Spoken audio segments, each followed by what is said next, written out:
Hello everyone, welcome back to my channel. आज के video में ट्यूबरक्लोसिस के बारे में जानेंगे, जिसे कहते हैं टीबी। कैसे हो जाता है ये टीबी और इसका क्या लक्षण है, होम्योपैथिक सॉल्यूशन क्या है, वन बाय वन जानेंगे। चलिए आगे बढ़ते हैं। ट्यूबरक्लोसिस यानी कि जो इसको इन्फेक्शन हो जाता है वो एक बैक्टीरिया के वजह से होता है, जिसका नाम है माइकोबैक्टीरियम ट्यूबरक्लोसिस। जब ये इन्फेक्शन हो जाता है तो कई बार ये इन्फेक्शन छुप जाता है, जिसे कहते हैं लैटेंट फेस। और कई बार ये इन्फेक्शन जो होता है एक्टिव रहता है, यानी कि बहुत तेज़ी से लक्षण आने लगते हैं, जिसमें आपके इम्यून सिस्टम जो है काम नहीं कर पाता है और उसको इन्फेक्शन हो जाता है, तो उसे कहते हैं एक्टिव फेस। ट्यूबरक्लोसिस दो फेज़ में डिवाइड किया गया है, एक लेटेंट और दूसरा एक्टिव। लेटेंट यानी कि डोरमेंट रह जाता है, छुपा हुआ रह जाता है, जब आपके इम्यून सिस्टम उससे स्ट्रॉन्ग होता है, उसको दबा देता है। लेकिन हो सकता है फ्यूचर में अगर जब आप कमज़ोर हो तो वो इन्फेक्शन हावी हो जाए, इसलिए लैटेंट फेस को भी दवाइयाँ चलती है। और अगर एक्टिव फेस है, एक्टिव फेस में तो आपके इम्यून सिस्टम ही कमज़ोर हो गए हैं और उसको बहुत ज़्यादा इन्फेक्शन होने में हेल्प करने लगते हैं, तो वो एक्टिव फेस है, इसमें भी दवाइयाँ चलता है। दवाइयाँ दोनों में जो है लंबे समय तक चल सकता है। तो ये एक माइकोबैक्टीरियम ट्यूबरक्लोसिस नाम का जो बैक्टीरिया है, रोड शेप का होता है, रोड शेप का। और ये जब इसको एक स्टैंड से जो है जेल नेंसल स्टैंड से किया जाता है, तो उसमें ब्राइट रेड कलर का आपको देखने को मिलेगा कि उसमें बैक्टीरिया प्रेजेंट है जब आप इन्वेस्टिगेशन कराते हैं। तो ये कैसे फैलता है? इन्हेलेशन से, यानी आप नाक से इन्हेल कर लिए या मुंह के थ्रू इन्हेल हो गया, तो इन्हेलेशन, कोई छींक दिया या फिर कोई कफ कर दिया या कोई बोल रहा है, तो उसके मुंह से जो है बहुत तेज़ी से फैलने वाली बीमारी है। ये एक इन्फेक्शियस कंटाजियस डिजीज़ कह सकते हैं। तो इस तरीके से आपका ये एक इन्फेक्शन है। हालांकि लैटेंट फेस में जो है ये इन्फेक्शन जो है उतना नहीं फैलता, मतलब नहीं फैलता, लेकिन जब ये एक्टिव फेस में बहुत ज़्यादा ये इन्फेक्शन फैलता है।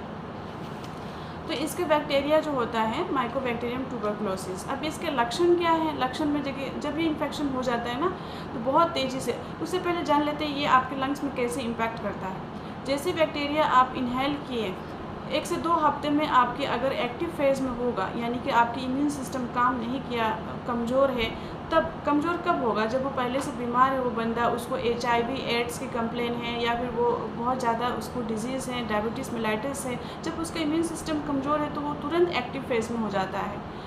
तो जब वो बैक्टीरिया आपके इन्हेलेशन के थ्रू आपके लंग्स में जाता है, तो 1 से 2 हफ्ते में लक्षण दिखने लगता है। आपको जो है कफ़ होगा, बहुत ज़्यादा कफ़ होगा, नाइट स्वेटिंग होगा, वेट लूज़ होने लगेगा, बहुत तेज़ी से आपका वज़न घटने लगेगा, रात में पसीना आने लगेंगे लगातार।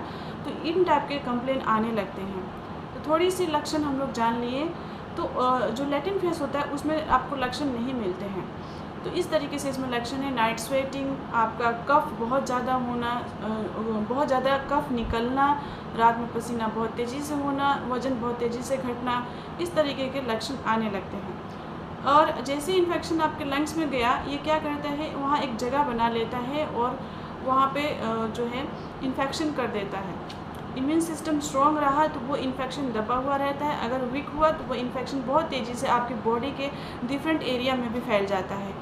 ये माइकोबैक्टीरियम ट्यूबरक्लोसिस जो टीबी इन्फेक्शन है, स्पेशली आपको लंग्स को बहुत ज़्यादा इम्पैक्ट करता है, लेकिन बॉडी के अदर पार्ट्स में भी ये इन्फेक्शन हो जाता है, जैसे कि आपके ब्रेन में, आपके किडनी में, आपके बोन्स में, ठीक है, या फिर आपके एड्रिनल ग्लैंड में, या आप कहें तो स्पाइन में, तो या पूरे बॉडी के सिस्टम में भी हो सकता है, ठीक है, जिसे कहते हैं सिस्टेमिक मिलियरी ट्यूबरक्लोसिस, ठीक है। तो इस तरीके से फीमेल के रिप्रोडक्टिव ऑर्गन में ये इन्फेक्शन हो जाता है। तो इस इन्फेक्शन से बचने के लिए कुछ हम लोग मैनेजमेंट जानेंगे, साथ ही साथ इसका जान लेते हैं कि क्या इसमें ट्रीटमेंट होता है और क्या नहीं। वैसे जो है इसका ट्रीटमेंट जो होता है लॉन्ग टर्म की ट्रीटमेंट होते हैं, और साथ ही साथ परहेज और कुछ बचाव करना पड़ता है। सबसे पहले मेडिसिन के साथ साथ इस पर्सन को जब तक अपना योगा, एक्सरसाइज, मेडिटेशन नहीं करेगा, तब तक पर्सन जल्दी ठीक नहीं होता। बिकॉज इससे क्या होगा, आपके लंग्स कैपेसिटी बढ़ेगा। जब आप एक्सरसाइज, योगा करेंगे तो आपको इम्यून सिस्टम बिल्ड होंगे, उसकी वजह से आपको इन्फेक्शन से फाइट करने में काफ़ी हेल्प मिलेगा। साथ ही साथ डिपेंड करता है आपका खान पीन कैसे है। आप एक अच्छा प्रोटीन डाइट लेंगे, अच्छे जो डाइट है, जो आपकी न्यूट्रिशियस डाइट है, जैसे आप इंटेक करेंगे, आपकी इन्फेक्शन से फाइट करने का बहुत ज़्यादा हेल्प मिलेगा। साथ ही साथ इसके साथ आप मेडिसिन ले सकते हैं।